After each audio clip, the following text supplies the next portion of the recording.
Participación en el ciclo de conferencias Maestro del Derecho 2013, en el que el doctor Luis Moisés Espanés será designado profesor honorario de la Universidad Abierta Interamericana y se entregarán los diplomas correspondientes a los cursos de posgrados organizados conjuntamente con nuestra universidad y el Colegio Público de Abogados de la Capital Federal.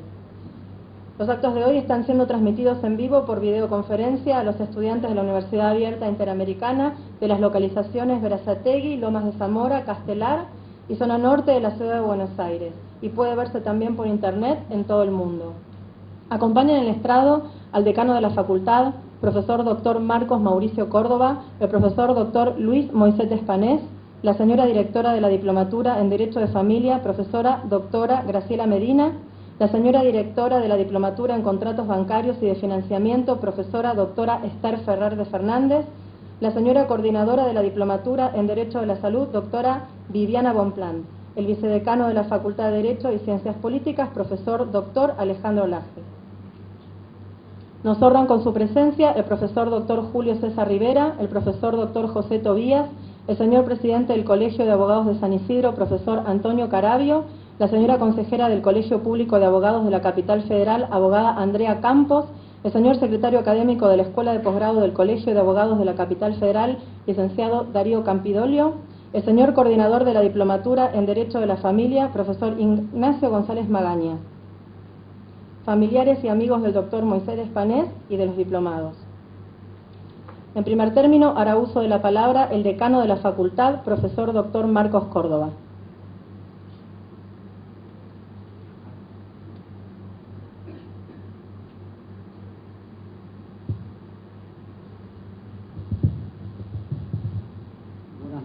Buenas noches a todos los presentes por estar aquí. Creo que este es un acontecimiento extraordinario en cuanto a su magnitud, pero que ha perdido algo de esta característica en cuanto a aquello que ya reconoce reiteración últimamente en la calidad de las personas que nos visitan y que nos permiten conocer su pensamiento. Es para mí motivo de enorme satisfacción, y lo comentaba hace pocos minutos en la reunión del claustro de profesores de la facultad, que podamos tener la oportunidad de estar en contacto casi permanente con el nivel más elevado del pensamiento jurídico argentino. El doctor Moisés Espanés es de esas personas que reconocen el más alto nivel intelectual. Su pensamiento es un pensamiento que nos permite llegar a lo más profundo de los elementos necesarios como para poder arribar a conclusiones serias, firmes, permanentes. Una de las características del doctor es su enorme solvencia argumentativa.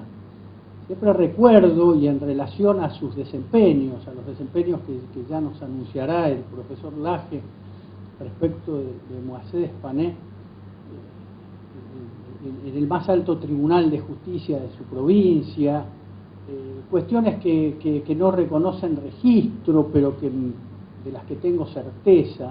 El doctor Moisés Espanés tuvo la posibilidad de integrar el más alto tribunal de justicia de la nación argentina, y voluntariamente desistió de esa designación en virtud de lo que consideró sus más altos valores, más allá de la figuración que pueden dar esos cargos.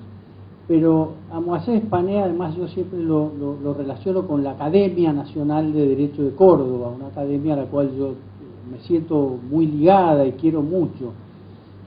El fundador de esta academia, el ingeniero Martínez, cuando propuso su creación, indicó que quería crear una institución que se caracterizara por la solvencia de los fundamentos expuestos por sus integrantes. Y realmente, tantos años después de la expresión del fundador, Moisés Espanés hace gala de eso. Cada una de sus conclusiones van acompañadas de aquello que da certeza de que eso es lo que corresponde según el sistema que aquí impera. Nosotros no vemos el derecho desde arriba, hoy vemos el derecho allá, en lo más profundo, hoy gracias a él, hace pocos días gracias a Graciela Medina, pocos días antes gracias a Donna o Chiarloni, y lo veo a Julio Rivera acá y tengo el entusiasmo y la esperanza y las ganas de dentro de poco poder enriquecerme escuchándolo a él acá. Ojalá que eso también llegue, y ojalá que eso les llegue a ustedes, y ojalá que sigamos conviviendo con este nivel del pensamiento que es el que hace posible que la Argentina avance hacia lo mejor, que es el posibilitar el perfeccionamiento del funcionamiento de la República. Muchísimas gracias, doctor Moisés Espané, por haber aceptado estar acá. Muchísimas gracias a las directoras de las diplomaturas por haber hecho que el fruto de nuestra facultad sea cada día más rico. Muchas gracias a todos.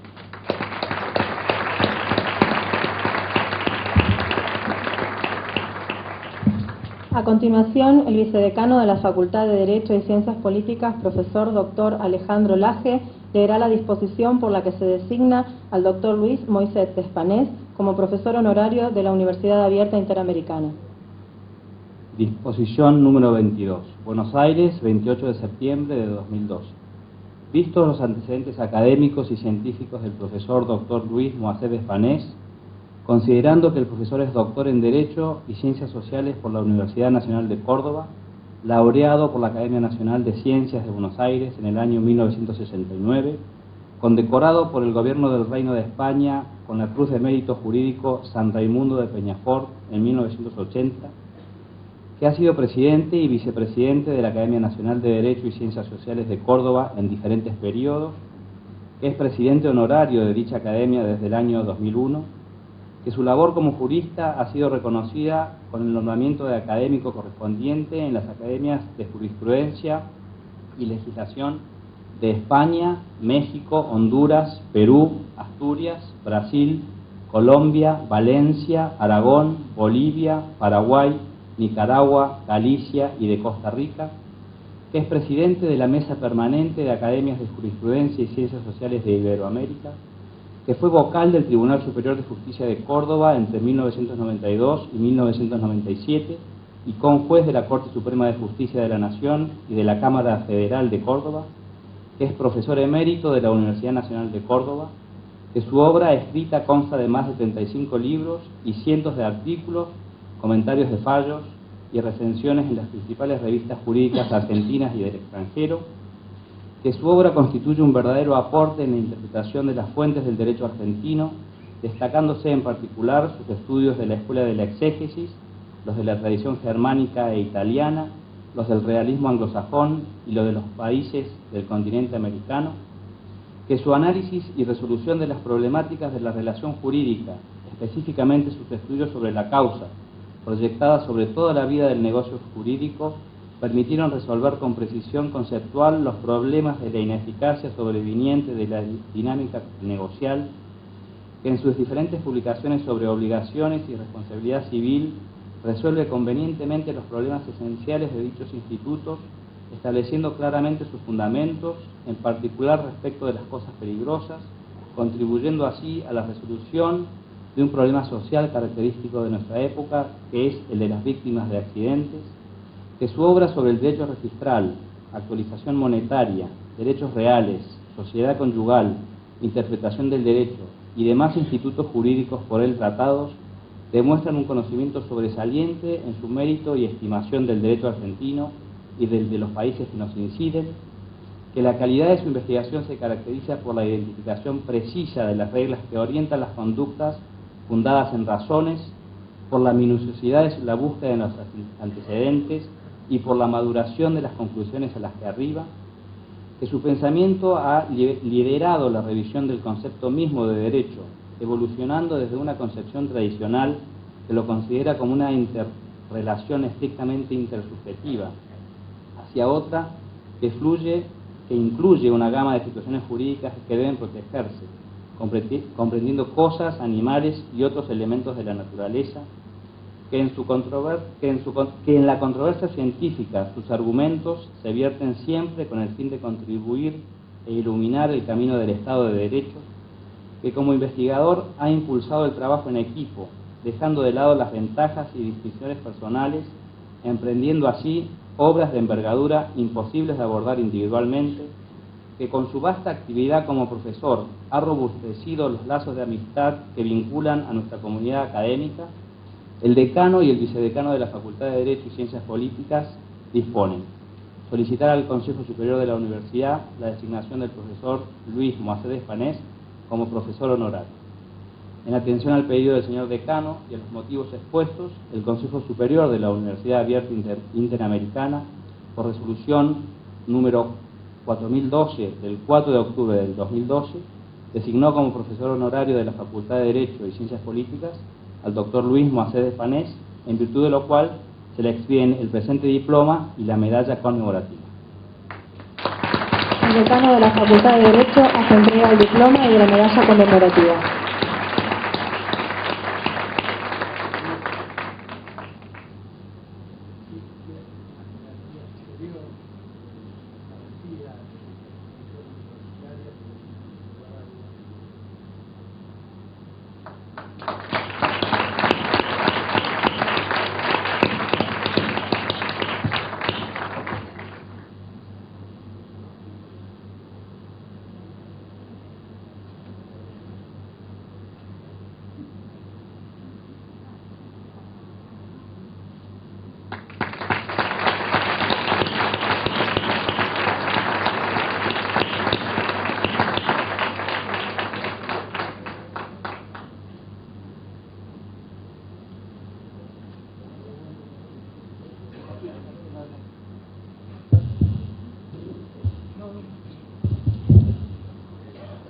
A continuación, el profesor honorario dará su clase magistral titulada La relación jurídica y los códigos americanos. Buenas tardes a todos. Muchas gracias a la Universidad Abierta Interamericana, a sus autoridades por esta distinción, que permítanme un momento de intimismo. La suerte me ha deparado en el mundo muchos momentos de satisfacción, de alegrías, de reconocimientos. Los he tenido en Argentina en algunos aspectos, pero nunca en la de un profesorado honorario. Era la primera vez que en mi patria recibía algo que en muchos otros países de América y en España me había llegado. Entonces, cuando hace unos media docena de meses se me comunica esta distinción, yo les confieso, me sentí sumamente halagado y agradecido a la Universidad Abierta Interamericana. Esto se los confieso así como una cosa muy personal, porque resulta grato que en el país de uno también le reconozcan cosas.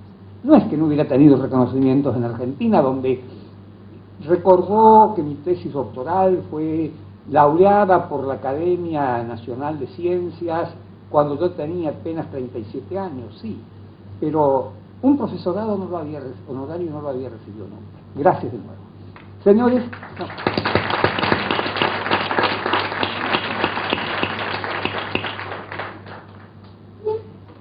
y yo había preparado para esta conversación una conferencia titulada con un tema que me ha preocupado desde hace más de medio siglo: el problema de la parte general y de la relación jurídica en el derecho. Más de medio siglo, porque yo comencé mi docencia universitaria en la Facultad de Derecho en la asignatura de parte general. Y allí, con motivo de un concurso para proveer la cátedra de profesor adjunto, es decir, el titular era uno de mis maestros, José Auteler. Uno de los ejercicios que se nos exigía a los postulantes era preparar un programa sintético de la asignatura y una memoria explicativa del por qué incluíamos en ella determinados puntos, determinados temas. Y ahí fue donde comencé a cobrar conciencia de la importancia que tenía la llamada parte general, y luego, durante mi desempeño docente, más de una vez enseñé: esto no es parte general del derecho civil. Esto en realidad es teoría general de la relación jurídica aplicable en todos los campos del derecho, no solo en el derecho civil. Se enseña como primera portada de entrada a los estudios de derecho civil, pero su proyección se da en el derecho privado íntegramente y también en el derecho público. Nos movemos en todas partes sobre la base de la existencia de relaciones jurídicas que tienen algunos elementos esenciales que se presentan en todo el campo del derecho. Ustedes dirán: ¿por qué esto me llamaba la atención? Si uno se remonta en estudios históricos, va a ver que los métodos de legislación en el derecho romano desconocen una sistematización de la relación jurídica e incluso obvian, dejan de lado el estudio de uno de sus elementos esenciales. Cuando Gallo hablaba de que todo el derecho se da alrededor de las personas, de los bienes y de las acciones, el vocablo acciones utilizado por Gallo no se refiere a los hechos jurídicos generadores de la relación, sino que se refiere a las acciones procesales, es decir, los instrumentos que se tienen para reclamar el cumplimiento de una relación jurídica. En realidad, el Código francés, todos los que lo tomaron de modelo, siguen manteniendo, y habían pasado siglos, el modelo de Gallo como sustrato de la legislación, y dejan de lado ese elemento que es un elemento esencial, que es la causa generadora o extintiva de las relaciones jurídicas. En el terreno de la legislación, la regulación de los hechos y actos jurídicos aparece por primera vez en Alemania en el Landrecht prusiano de 1794, que dedica una extensa normativa a regular los hechos jurídicos. Ese es el primer antecedente que conocemos en el mundo de Occidente de una legislación que se ocupase de la causa generadora de los derechos. En el Código francés, en los códigos que lo tomaban de modelo, todo se trataba alrededor del contrato para los actos entre vivos, alrededor del testamento para las disposiciones de última voluntad. Pero no había una sistematización. La idea esta que se plasma en el derecho prusiano es la que inspira aquel genio del derecho que fue Federico Carlos de Savigny en su sistema del derecho romano actual, que está construido íntegramente sobre la base del análisis de estos tres elementos esenciales de todas las relaciones jurídicas. Personas, sujeto del derecho. Cosas y bienes, objeto del derecho. Hechos y actos jurídicos, causa generadora de las modificaciones del derecho, nacimiento, modificación o extinción de los hechos. Si uno toma y relee esa obra del sabio jurista germano, va a ver que toda ella gira alrededor de este concepto, la importancia de los tres elementos esenciales dentro de los cuales se ha resaltado o incorporado por primera vez de manera sistemática a la legislación el segmento dedicado a los hechos y actos jurídicos. Y digo esto como problema que preocupa en ese momento no a Savigny legislador, sino a Savigny jurista, casi filósofo del derecho. En la práctica legislativa, esto se va a proyectar casi un siglo después en el BGB, pero antes que llegase la plasmación de la legislación al BGB, encontramos un proyecto de un gran jurista americano, a alguien que quizás conocemos más aquí en Argentina que en su propio país, Teixeira de Freitas. Teixeira de Freitas, después de haber elaborado la consolidación de las leyes brasileñas por encargo del gobierno, se le encomienda la tarea de elaborar, de preparar un código civil para Brasil. Primero, el primer paso había sido la consolidación, y a él la había ilustrado con una muy sabia introducción en la que exponía sus ideas de cuál debía ser el plan de legislación, y en esa sistematización él había partido de las leyes filipinas de Felipe II, que siendo monarca al mismo tiempo de España y Portugal, había dado las ordenações en Portugal, Filipinas, y que era la nueva recopilación en España, ese mismo cuerpo legal. Y en Portugal y en Brasil, esas ordenanzas de Felipe II habían subsistido en vigencia hasta mediados del siglo XIX, 1860, que es cuando las renueva y las recopila y las reúne Teixeira de Freitas, Augusto Teixeira de Freitas. Y allí le encargan confeccionar el código. Y allí Freitas, que era un investigador minucioso, advierte, dice, yo dejé de lado, como lo hacían los romanos, el legislar en la consolidación los hechos y actos jurídicos. Y tomando la idea cuya simiente estaba en el derecho alemán, en el derecho germano, tanto en el Landrecht como en Savigny, elabora como portada inicial de su esbozo, de su proyecto de código, un libro introductorio al que denomina Parte General, donde hay 3 grandes secciones dedicadas al estudio de las personas, al estudio de las cosas, cosa que no era novedad, pero la novedad era al estudio de los hechos y de los actos jurídicos. Esto es en un terreno prelegislativo porque el proyecto de Freitas no llegó a concretarse lamentablemente en código. ¿Por qué? A Freitas en Brasil algunos lo tildaron de loco. En realidad eso lo hicieron quienes no eran amigos, porque Freitas era un hombre ácido a veces en las discusiones y se había granjeado a lo largo de su vida algunas enemistades permanentes. Llega 1867 y cuando él ya tiene casi todo el proyecto del Código Civil elaborado, en su investigación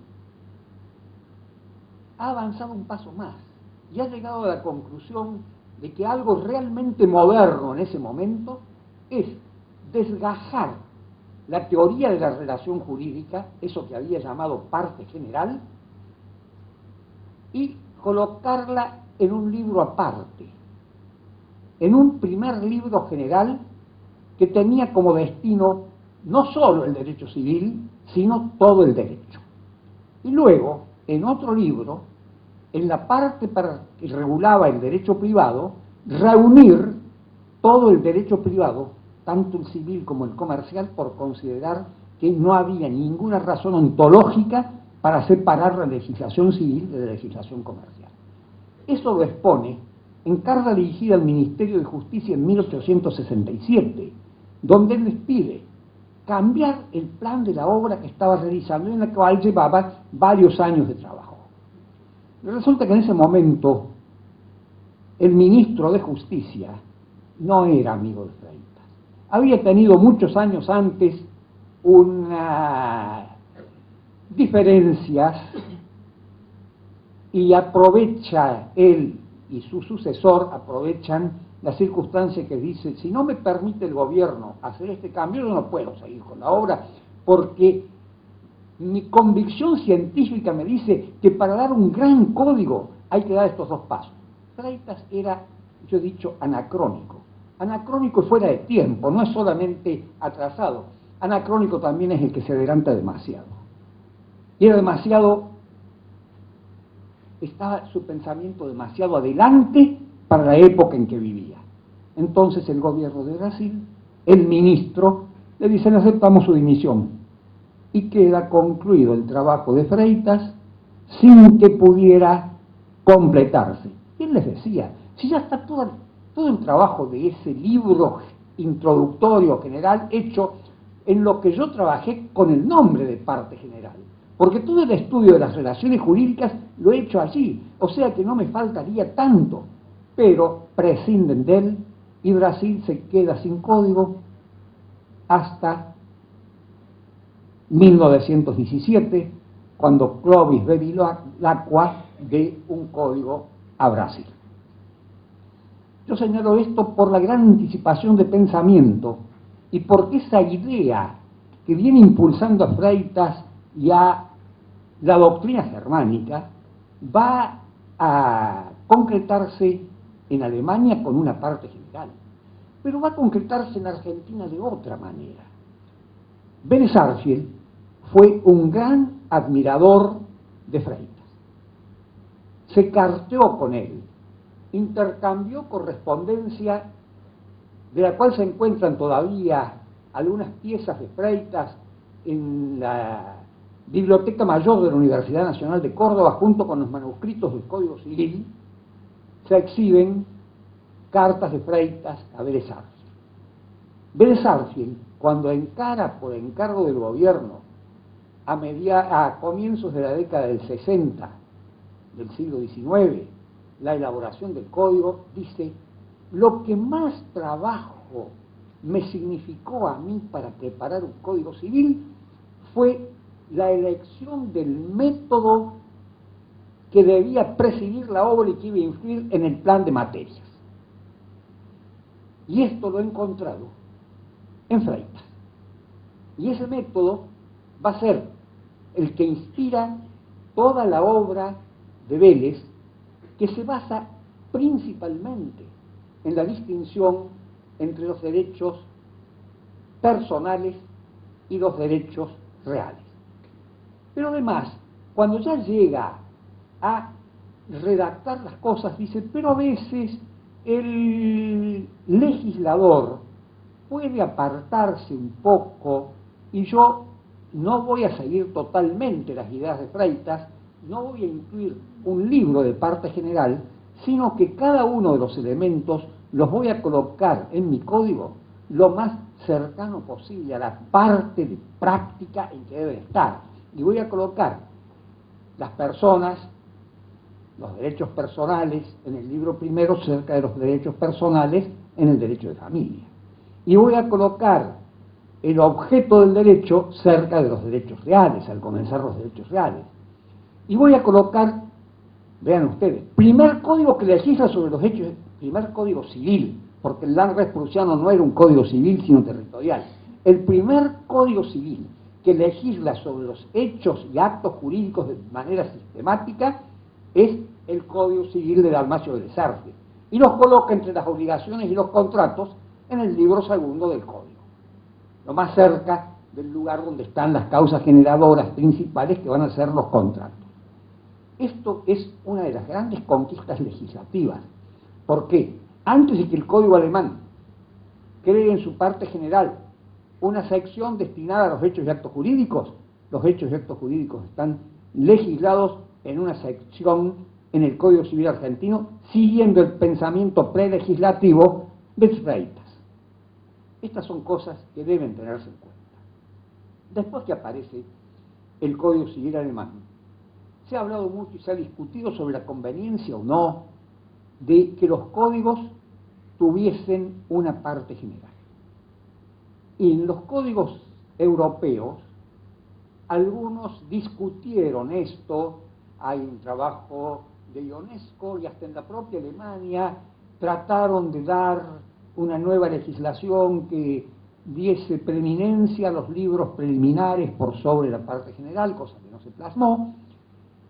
Y en Europa, y aún fuera de Europa, vamos a ver cómo los códigos más modernos fueron tomando el carril o la vía de preceder el código con un libro al que denominaban de parte general y que en realidad estaba destinado a tratar la totalidad de la relación jurídica.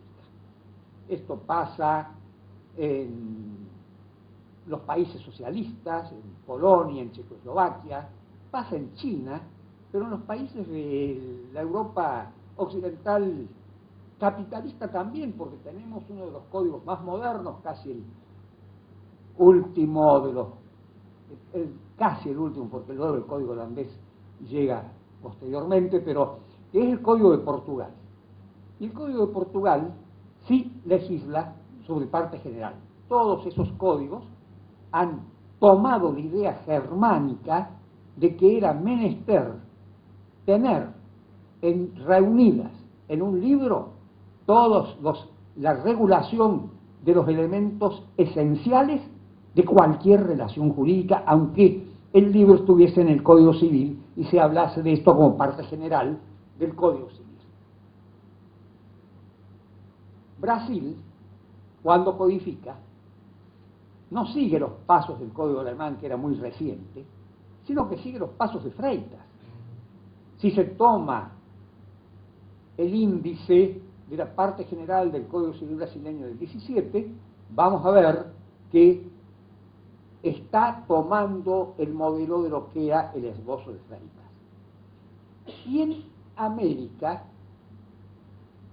no hubo otras codificaciones importantes con posterioridad en las que pudiera reflejarse esta necesidad de una parte general, pero la necesidad ineludible en el campo de la enseñanza se dio, y en casi todas las universidades americanas, aunque sus códigos no contuviesen sistematizados los elementos de la relación jurídica en un libro llamado de parte general, la enseñanza del derecho civil se abría para los alumnos con un curso destinado a la parte general, que era en realidad un curso destinado a los elementos de la relación jurídica.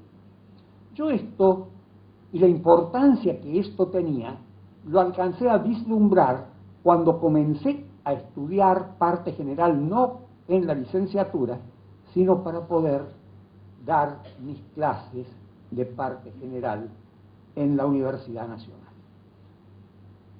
En América, paso importante había sido el que el Código Civil argentino incluyese una legislación sobre los hechos y actos jurídicos. Circunstancia poco conocida por los juristas europeos, que muchas veces no miran más allá de cada uno de lo que se hace en su propio país. Me tocó hablar una vez en la primera clase, en la clase inaugural de la Universidad Autónoma de Madrid, que estaba de catedrático y me había invitado Luis Díez Picasso. Entonces, como clase inaugural del curso, yo hablé de la teoría de la relación jurídica hace ya de esto unos 20 años.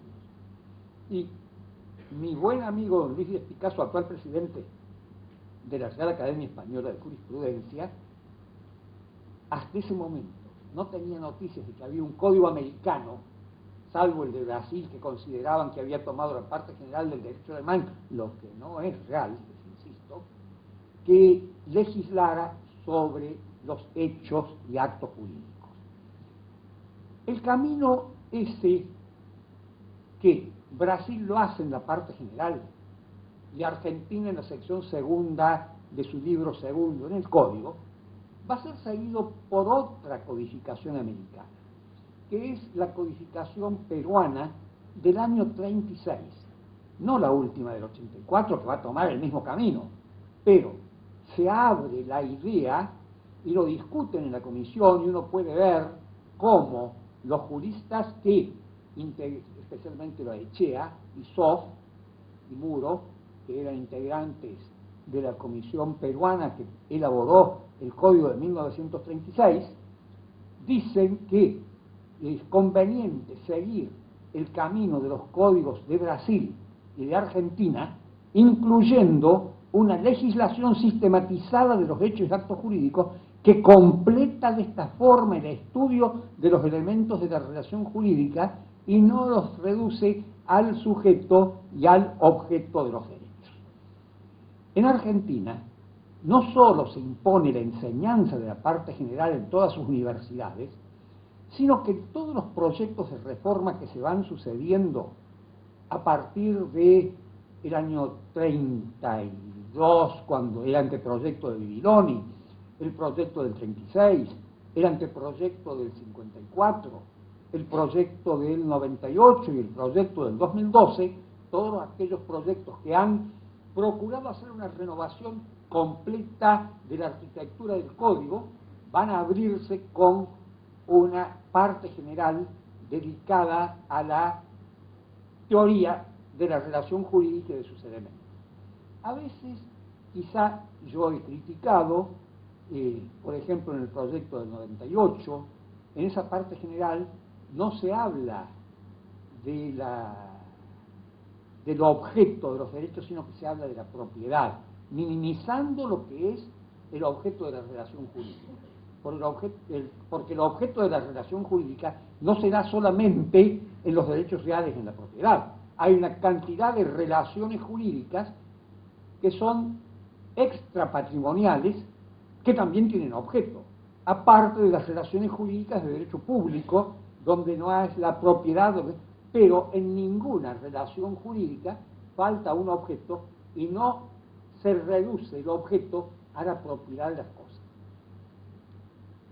Esta evolución legislativa a mí me ha llamado la atención en un punto cúlmine, diríamos, de hace 25 años.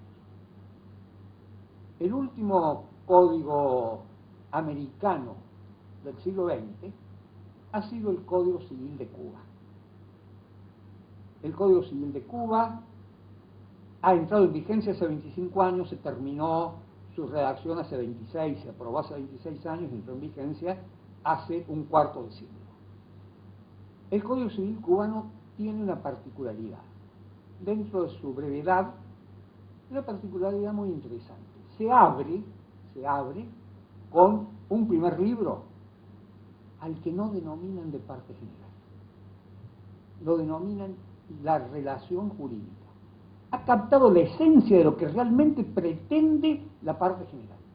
Yo quedé deslumbrado cuando me puse a ver el Código Civil cubano por decir cómo este código último del siglo XX ha llegado a titular a esto con mucha mayor precisión, aunque lo incluye en un Código Civil, llamarlo la relación jurídica, es decir, extiende su campo a todo el derecho. Y pensaba, ¿dónde está el antecedente? Quienes investigamos estamos siempre a medias. Nos faltan fuentes, nos faltan datos. Yo creí en un primer momento que podía haber tenido como antecedente este avance del Código cubano en el Código portugués del 67, que tiene un libro de parte general, pero que lo divide en dos secciones, y al segundo lo titula Relación Jurídica, cosa que es un acierto, antes de estudiar los distintos elementos. Pero la gran sorpresa mía es haber encontrado en algún autor cubano no solo el hecho de que en la Universidad de La Habana se enseñaba parte general antes de la Revolución Socialista, que se suprimió la enseñanza de la relación jurídica en el momento de la Revolución Socialista, pero se reimplantó luego por influencia de Tirso Clemente Díaz, que era, diríamos, un enamorado de la enseñanza de la parte general, sino que ha habido en Cuba dos proyectos de Código Civil anteriores a la Revolución Socialista. Ustedes saben que Cuba alcanzó a tener en vigencia el Código Civil Español antes de su emancipación. Cuba se emancipa después de la guerra entre España y Estados Unidos, es decir, después del año 2000, y cuando se produce la guerra, Cuba tenía en vigencia el Código Español del 89.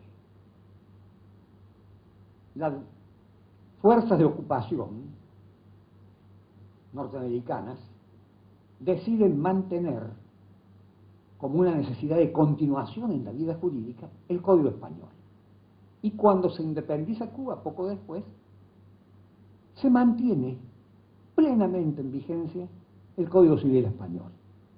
O sea que hasta muchos años después de la Revolución Socialista, el Código Civil Español estuvo en vigencia en Cuba con pequeñas modificaciones en la primera etapa, con modificaciones mayores por el hecho de los cambios en el régimen de propiedad por vía constitucional en la etapa socialista.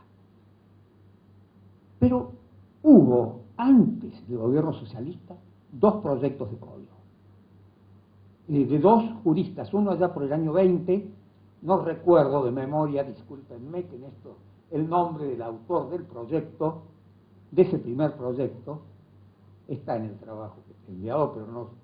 Y un segundo proyecto de un nombre que a ustedes les debe resultar conocido, Bustamante y Sirven. Y les debe resultar conocido no por ese proyecto de Código Civil elaborado para Cuba, sino por el proyecto de Derecho Internacional Privado de Bustamante y Sirven, que ha tenido tanta difusión. Y yo lo único que he podido ver someramente es el índice de esos dos proyectos de código, que no los he podido conseguir todavía, espero alguna vez conseguirlos, para poder estudiarlos más.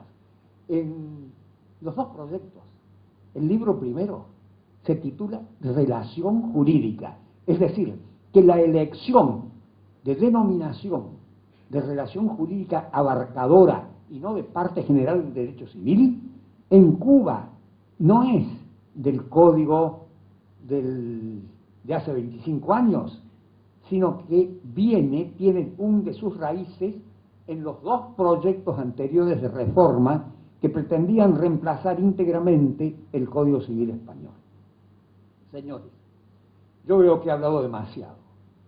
Sé que hay internamente, entre quienes dirigen la facultad, una pequeña discusión respecto al tiempo que debe ocuparse en este tipo de exposiciones.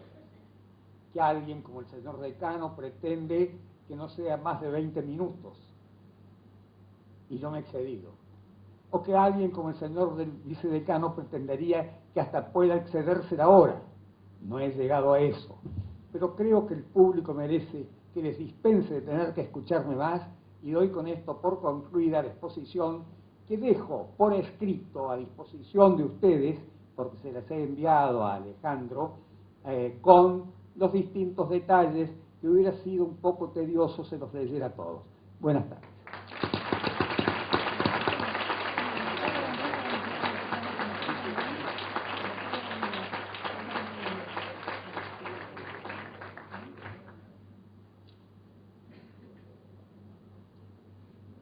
Muchas gracias, doctor Moisés Despanés, por su clase magistral. A continuación procederemos a la entrega de las certificaciones de la Diplomatura en Derecho de Familia. Entrega los diplomas la doctora Graciela Medina.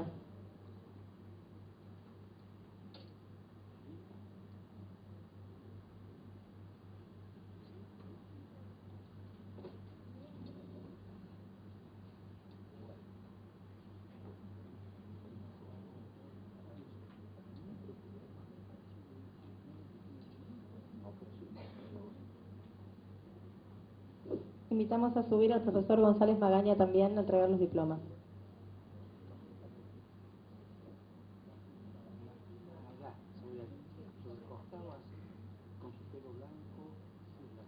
Llamamos al estrado a María Silvana Caravalho, Silvia Celurso, Verónica Díaz y María Degli.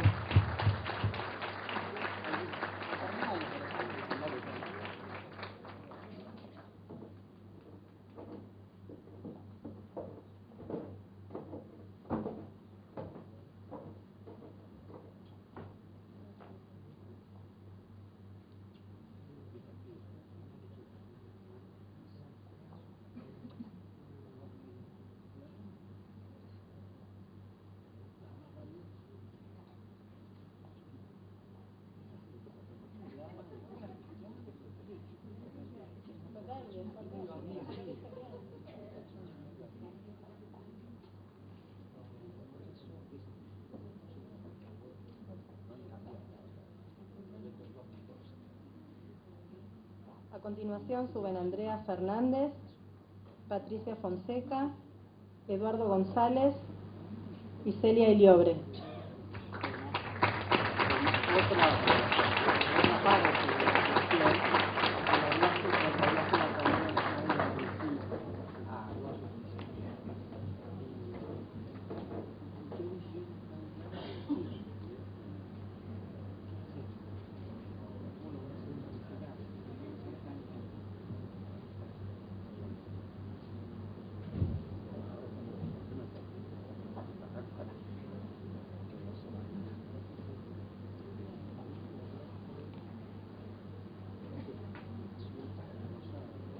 Llamamos a Jorgelina Pacheco, María Rubio, Denise Toperberg y Liliana Vila.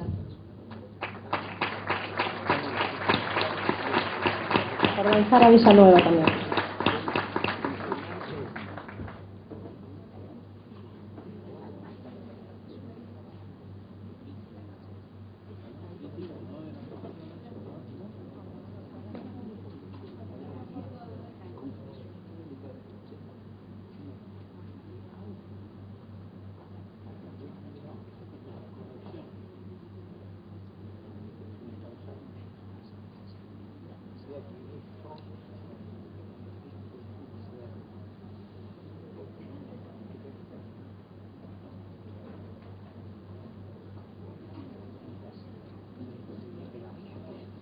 A continuación procederemos a la entrega de certificaciones de la Diplomatura en Derecho de la Salud. Entrega los diplomas la doctora Viviana Bonpland.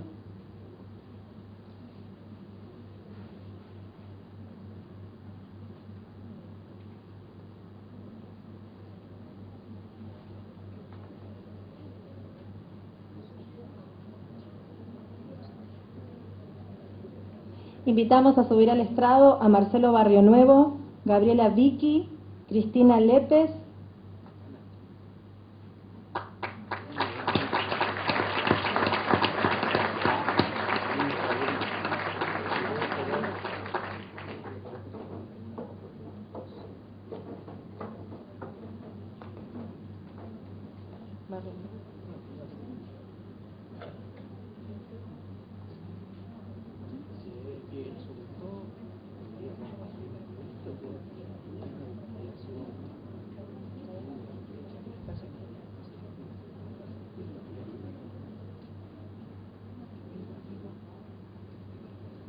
Liliana Menaled, María Pardo, Mercedes Pacini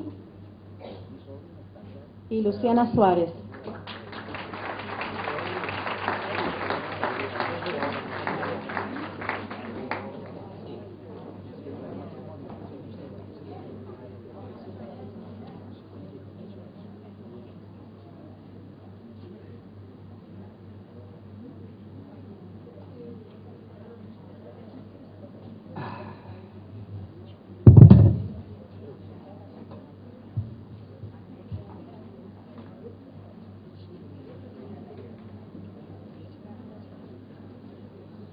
A continuación procederemos a la entrega de certificaciones de la Diplomatura en Contratos Bancarios y de Financiación.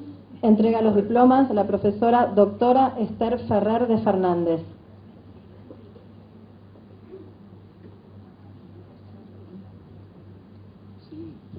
Invitamos a subir al estrado Valeria Elman, Claudio Guarela y Gloria Lezana.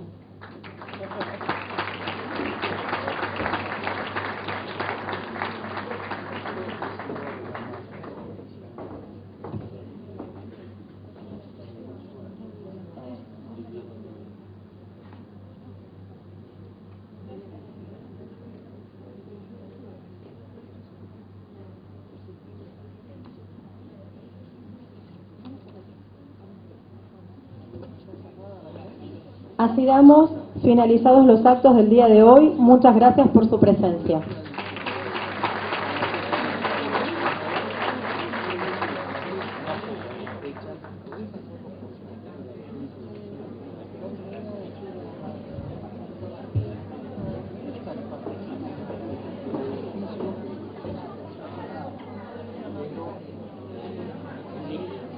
No.